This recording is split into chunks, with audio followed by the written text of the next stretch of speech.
Kalau live kayak gini harus kuat jaringan. Oke, bismillah. Karena makanya kalau lihat ini, kalau ada kajian gitu kan, bawa ini ada yang bawa modem sendiri, bawa modem.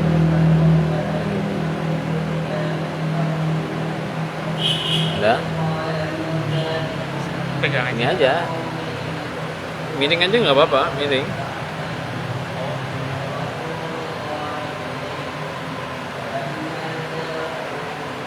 Oke. Hah? Oke. Ya. Insyaallah. kan jadi kanji. Apa pertama? Baca.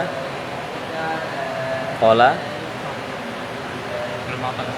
Depan. Nah, pakai yang hafizahullah. Kalau udah meninggal baru rahimahullah. Qala al-musannifu hafidhahullah ta'ala. Yo. Bismillahirrahmanirrahim. Hukum membaca Al-Quran dengan seni suara. Seni suara vokal adalah ilmu suara kalangan ajam non-Arab. Seni suara memiliki kaidah dan aturan-aturan tersendiri. Di antara bahasan-bahasan paling penting dalam ilmu seni suara adalah pertama, tingkatan-tingkatan suara, tanggal lagu yang beragam, dan kedua, durasi memperpanjang suara. Dua bahasan ini tidak selaras dengan ilmu tajwid. Sementara itu, tingkatan-tingkatan suara dalam tilawah, seorang qori boleh berpindah dari satu tingkatan suara ke tingkatan lainnya jika dilakukan dari satu huruf ke huruf lain.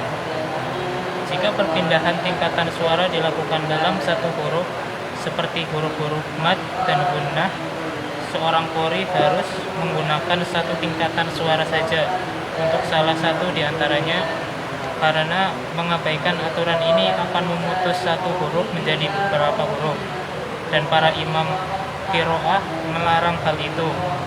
Terkait memperpanjang bacaan mad dan gunnah, seorang qori harus menjaga aturan-aturan yang disebutkan para imam ahli qiraah. Jika qori mengabaikan aturan-aturan ini dan lebih mengedepankan hukum tarik suara, ia berdosa. Kita diperintahkan untuk membaca Al-Quran dengan lantunan-lantunan dan suara-suara orang Arab, membaca sesuai tabiat asli mereka. Untuk penjelasan lebih luas, silakan merujuk buku saya yang berjudul Al-Bayan li Hukm Qiraatil Qur'anil Karim bil Alhan. Ya. Jadi beliau itu memang betul-betul sangat menjaga. Jadi kalau bukan dari Arab, sehingga itu kan butuh betul-betul proses nanti latihan. Do re mi fa sol la si. Jadi kalau Syekh Aiman itu beliau lebih berhati-hati dari sisi nada. Karena kadang kalau misal qori sudah bagus suaranya, nanti ketika memanjangkan mad, misal mad jaiz atau mad wajib, ya bahkan bisa lebih sampai 6 atau lebih gitu kan. Idza sama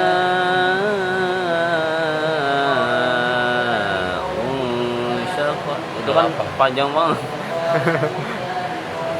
Gitu. Jadi udah naik turunnya udah beda. Takut seperti apa? Seperti membaca dua huruf kayak gitu. Takutnya seperti itu.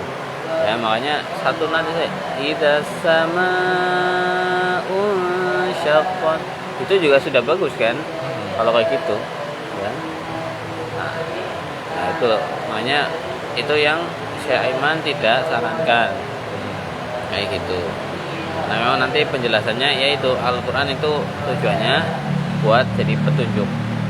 Kalau misal orang hanya melihat dari sisi keindahannya saja, keindahan bacaannya, karena memang lantunannya ya kan seperti lagu itu kan, nah, bagus ya, dia orang fokusnya ke situ tuh, bukan ke memahami makna. Makanya di Al-Quran Masya Allah Ada ayat afala yatadabbaruna al-Qur'an.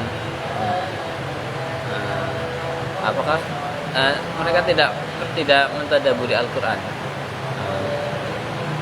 Terus ada dua kalau nggak salah, dua ayat yang seperti itu.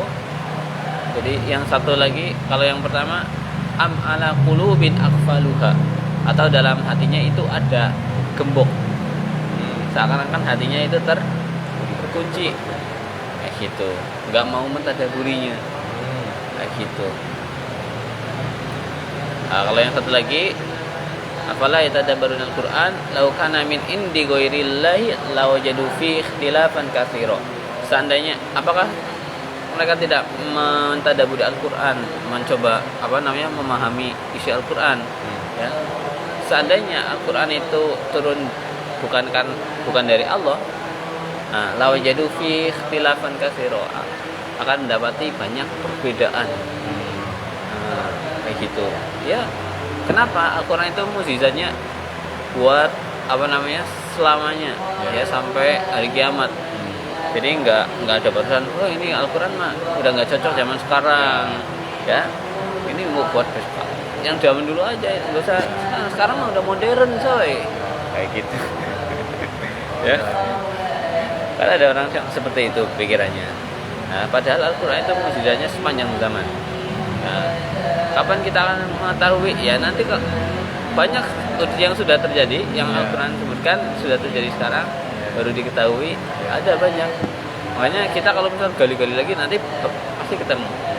Nah, cuma kan kita kalau orang beriman itu bukan nyari ini dulu, nyari bukti dulu, mana sih buktinya dulu. Enggak, tapi orang beriman itu ikuti dulu apa yang Allah dan Rasul perintahkan. Sami'na wa ata'na. Nanti setelah itu kalau memang ada buktinya, sebagai penguat. Iya. Ya, itu luar biasa. Nah, gitu. Ya. Oke. Jadi beliau gitu, ya, Syekh Aiman dia lebih berhati-hati. Jadi ketika baca Quran, untuk seninya itu beliau tidak menganjurkan. Ya, kenapa? Karena beliau lebih fokus buat betul-betul menjaga bacaan Al-Quran bagaimana diturunkan. Kalau masalah nada, kalau seseorang itu biasanya akan punya ciri khas sendiri-sendiri. Gitu. Gak perlu berusaha dengan nadom ini, gitu.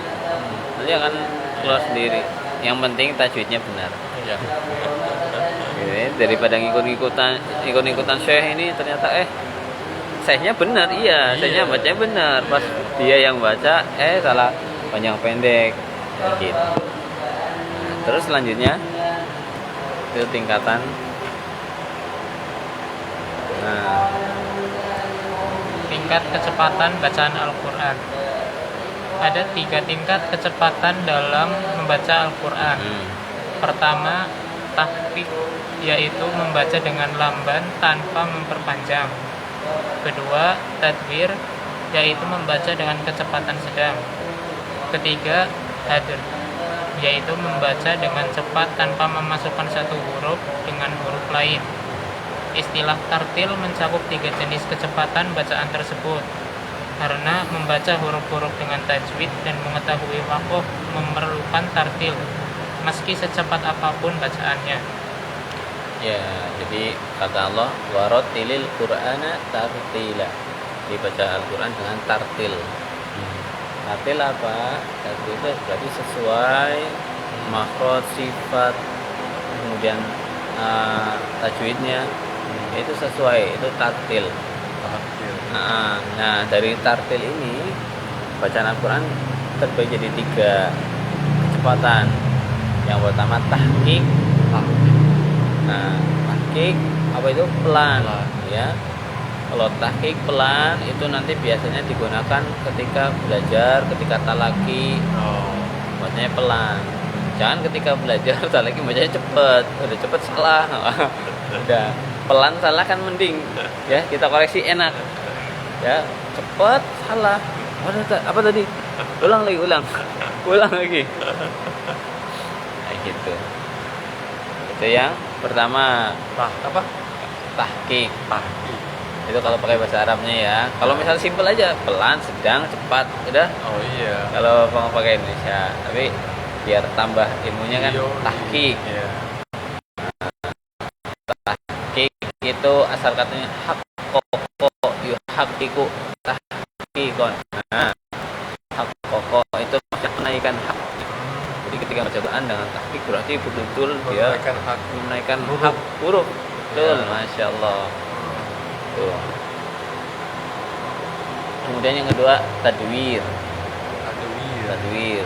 Sedang. Tadwir itu artinya sedang. Sedang. Nah, Dapat nih kosakata. ya. Tapi tadwir itu bukan sedang sih sebenarnya kalau secara ini ya. Wawaro yudawiru. Daro itu berputar, memutari.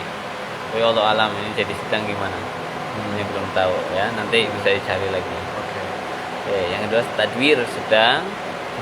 Ya ini biasanya untuk jadi imam cocok pakai tadwir ya. Terus kemudian yang ketiga hadar, Hadar. cepat. Nah cepat kalau ini biasanya cocok buat murojaah. Kalau sudah punya hafalan Ya. pakai tadwir. Tapi tetap meskipun cepat harus memperhatikan panjang pendek tajwidnya. Nah gitu. Itu ya. Paham? Ada berapa tingkatan Iya. kecepatan? Iya. 3.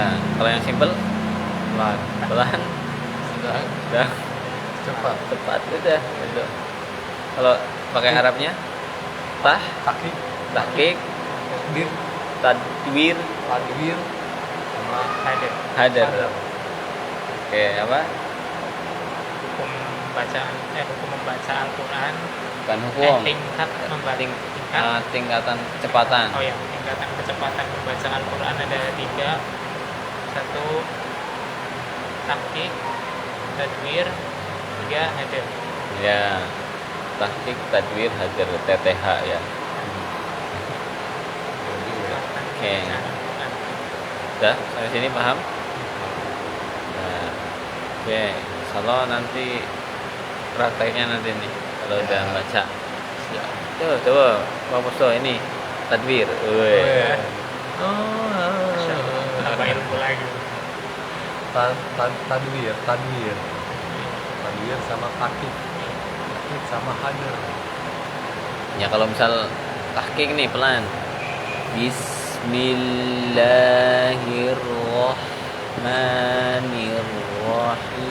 Bismillahirrahmanirrahim.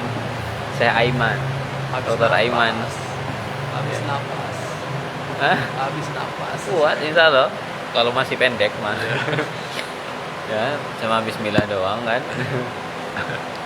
Terus kalau tadwir Bismillahirrahmanirrahim. Kalau hadar Bismillahirrahmanirrahim. Bismillahirrahmanirrahim. Ya, itu dari Taraweh. ya terawih. Oh, ini nyambung sama yang tadi sore. Terawih yang 23 biasanya terawihnya. Ya. Kalau yang terawih 8 pakai yang tengah. tadwir. Kan? Ya. Ya tergantung nanti. Nanti ini aja apa namanya kita langsung praktek lapangan kalau Ramadan. Oh. Berapa di sini? Ya, Nasr tadwir kan. Tadwir. Ya, kalau di sini tadwir ke hadir antara Ya. tadwir hadir Pak Haji. Kan 23 juga. Nasr kan 11 kan. Gitu. Coba. Mana? Aku Ustaz. Fadol.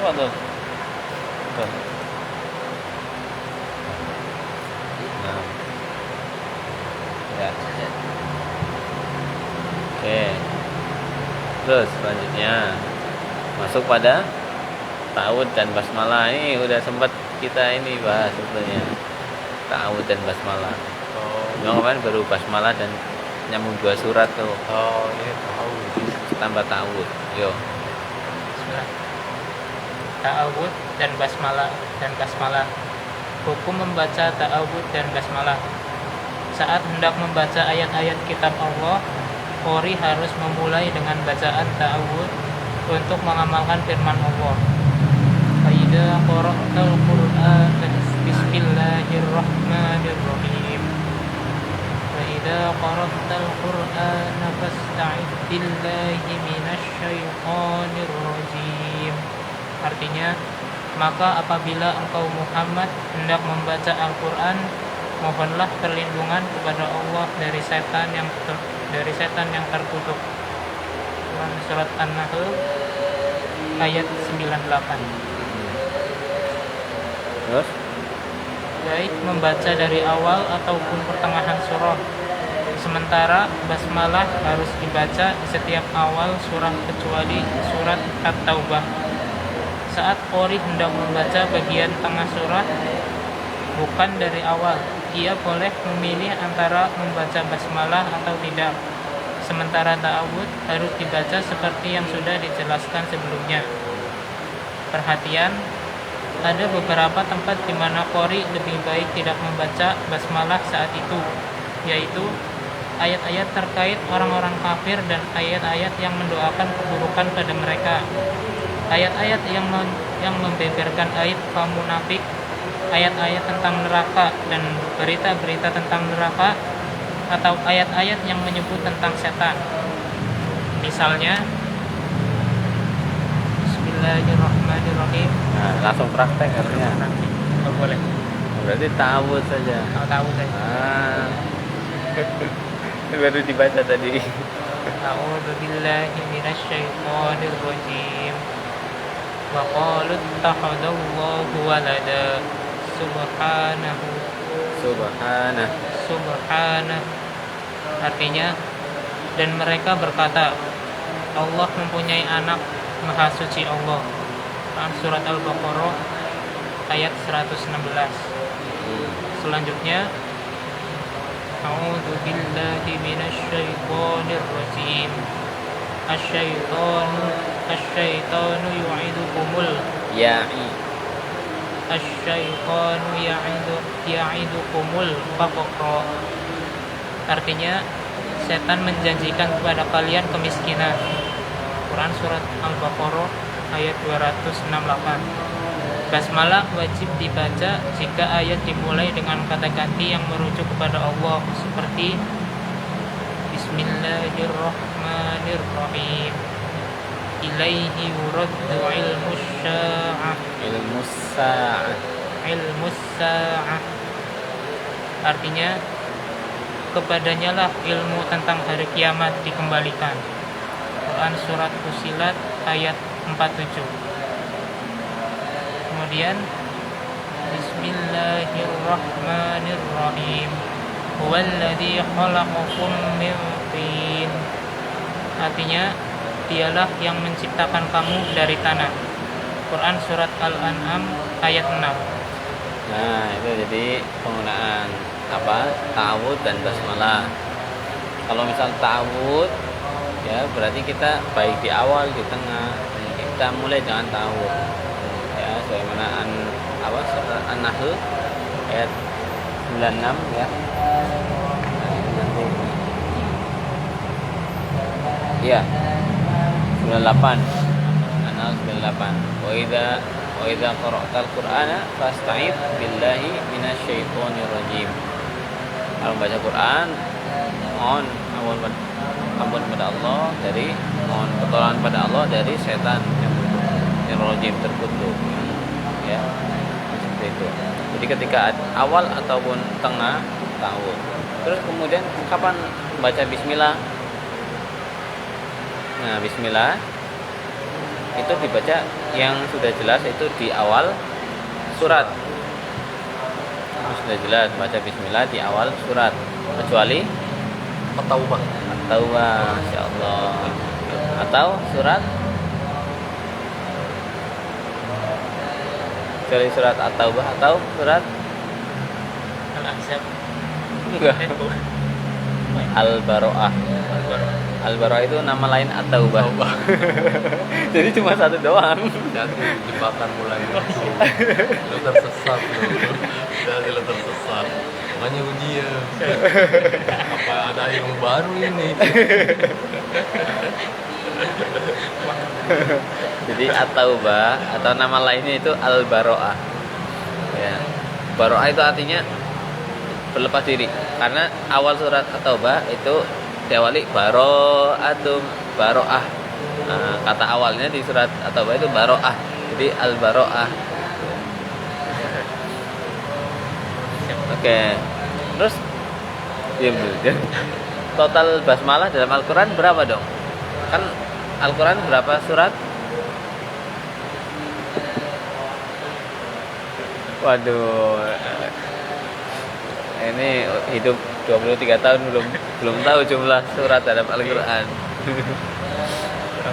Berapa ya? 114 surat.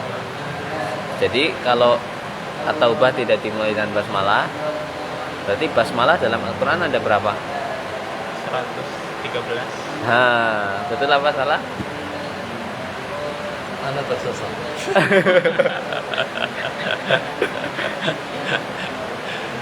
Kurang tepat. Jawabannya yang betul. Berapa dong? 114. Loh, kok bisa? Oh, iya. Karena ada ayat bismillahnya di tengah. Di tengah surah. Di tengah surah ada surah bismillahnya di tengah. Ya, di surat An-Naml itu bismillahnya di tengah. Itu menceritakan tentang apa tuh? Bismillah yang ada di tengah. Oh, lupa. Wah. Itu ketika Nabi Sulaiman alaihissalam mengirimkan surat kepada Ratu Bilqis. Bilqis. Oh, bisa. Hah? Ya, jadi siapa apa namanya? Bawahan Nabi Sulaiman yang pertama kali melihat ada ratu yang memerintah kemudian menyembah matahari. Siapa? Ifrit. Apa? Jin Ifrit. Bukan. Itu burung itu. Burung apa? Burung apa? Burung Pokoknya Burung burung. Hudhud. hudhud. Nah. Kerja sama yang lain. Kerja sama yang lain. 50-50. Oh. Itu kan jadinya kan Nabi Sulaiman ada apel. Masya Allah, di zaman Nabi Sulaiman udah ada apel. Ya. Itu berarti disiplin kan Nabi Sulaiman, Masya Allah. Nabi Sulaiman apel, kok nggak ada ini, nggak ada hudhud nih.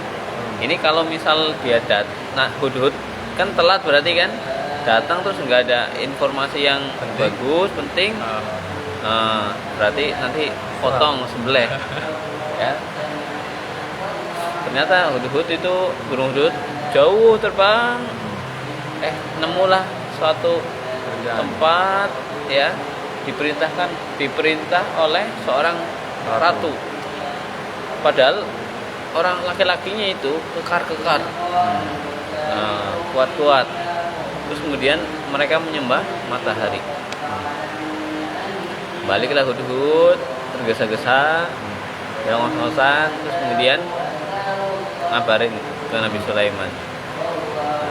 Akhirnya suruh balik lagi, ya, ngirim surat untuk Ratu Bilqis. Nah, suratnya apa? Suratnya itu datanglah ke sini, ke tempat Nabi Sulaiman dalam keadaan masuk Islam. Ini menurut Ratu Bilqis aneh. Kenapa? Karena kalau misal ada seorang raja mau menundukkan suatu tempat, itu langsung menyerang, langsung membinasakan. Ini kok beda. Nah, Ratu Bilqis mengundang para pembesar-pembesarnya, mengatakan, ya, ini aneh sekali.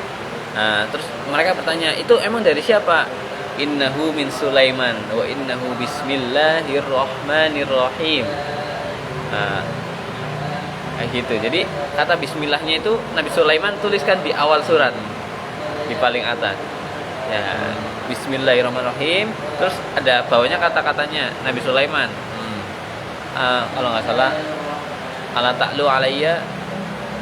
Nah, nanti takut salah lah. Ya. Intinya itu datanglah kepadaku dalam keadaan Islam. Terus Bilqis bilang ke pembesar, karena kalau kalau raja-raja itu biasanya kalau misal mau menjajah ya sudah, nggak akan berbelas kasihan. Kalau ini beda, bukan mau menjajah, tapi nyuruh masuk Islam. Gitu. Seperti itu. Jadi itu bismillahnya. Kenapa ada bismillah di situ? Itu kisah tentang Nabi Sulaiman. Selain tentang Bilqis, ada lagi kisah tentang semut. Nah, namanya di surat An-Naml. Naml artinya semut. Nah, itu. Cuma yang tentang bismillah itu ya, itu tentang dengan dengan Ratu Bilqis. Nah, itu baru ada kata jin ifrit. Nah, nanti setelah itu.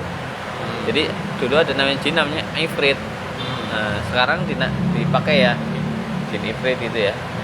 Nah, pernah dengar jin ifrit sebelumnya? Ifrit gitu. Pernah tahu Jibki ya? Ini Iya, kenal. dipakai apa sih? Nah, nggak tahu kalau sekarang jadi apa itu jin. Oh. Cuma di zaman Nabi Sulaiman, ketika Bilqis mau datang, Nabi Sulaiman nanya ke para bawahnya kan, bawahnya berjejer. Nah, salah satunya jin komandannya namanya Ifrit. Nah, ini komandan jin lah ibaratnya. Oh, batalion ini. Iya. Jadi siapa di antara kalian yang bisa membawa singgasana Bilqis ke sini? Ifrit. Nah, di ayatnya disebutkan tuh, qala Ifrit. Nah, tuh Ifrit berkata, saya bisa memindahkan itu sebelum engkau berpindah dari tempat dudukmu. Wow. Berarti cepat kan? Ya. Cepat banget. Tapi ternyata Ifrit masih kalah sama makhluk yang tidak disebutkan siapa itu. Nah, ini di Al-Quran dirahasiakan. Berarti yang pindahin itu bukan Ifrit. Bukan Ifrit. Gimana cara pindahinnya? Ini kedipan. Kedipan mata. Nah, itu kalau di Al-Quran disebutkan rojul ya, pokoknya seorang lah gitu. Tapi Allah alam siapa disebutkan. Cuma yang intinya berarti itu ada orang di Al-Quran disebutkan orang yang diberikan karunia oleh Allah. Nah, gitu. Jin, bangsa jin, Allah berikan karunia. Kan bisa seperti itu tadi kan, maksudnya Ifrit bilang seperti itu tadi. Berarti kan itu pun karunia dari Allah. Itu kelebihan dari bangsa jin dibanding manusia. Tapi ternyata yang ini yang dirahasiakan ini itu bisa lebih cepat dari itu. Nggak tahu juga itu dari kalangan manusia atau jin ya. Betul, atau dari golongan lain. Allah alam ya.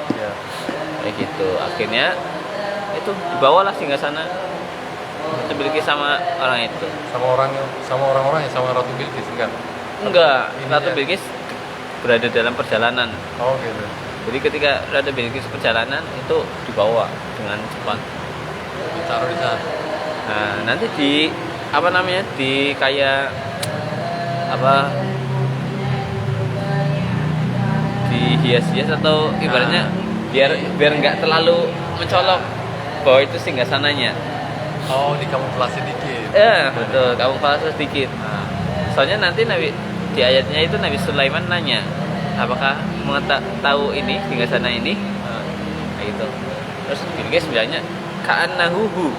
Jadi kok kayak mirip-mirip gitu, mirip punya gue. Iya. Gitu. Emang luar biasa masalah di Nabi Sulaiman, karena Nabi Sulaiman pernah berdoa sama Allah. Ya Allah, berikan aku kerajaan yang tidak ada setelahku, sebelum dan setelah. Jadi Nabi Sulaiman seperti itu doanya. Berarti nggak ada yang bisa kalahin. Setelahnya nggak ada yang bisa ngalahin Nabi Sulaiman. Nah, itulah. Jadi seperti itu. Ya, makanya Bismillah tetap ada 114 bismillah ya, cuma di surat Al-Baro'ah atau At-Taubah itu tidak dibaca bismillah. Terus kemudian penggunaan bismillah tadi ketika di tengah, jadi boleh dipakai bismillah, boleh tidak. Terus kemudian dijelaskan sama Syekh Aiman kapan menggunakan bismillah, kapan tidak. Ya, makanya yang aman ketika di tengah ta'awudz saja. Itu paling aman. Terus kalau misal antum mungkin tahu, maksudnya berhenti di wakaf ada judulnya nanti bahas tentang Allah, berarti boleh pakai bismillah. Tapi bahas tentang orang munafik, orang kafir, ya jangan pakai bismillah.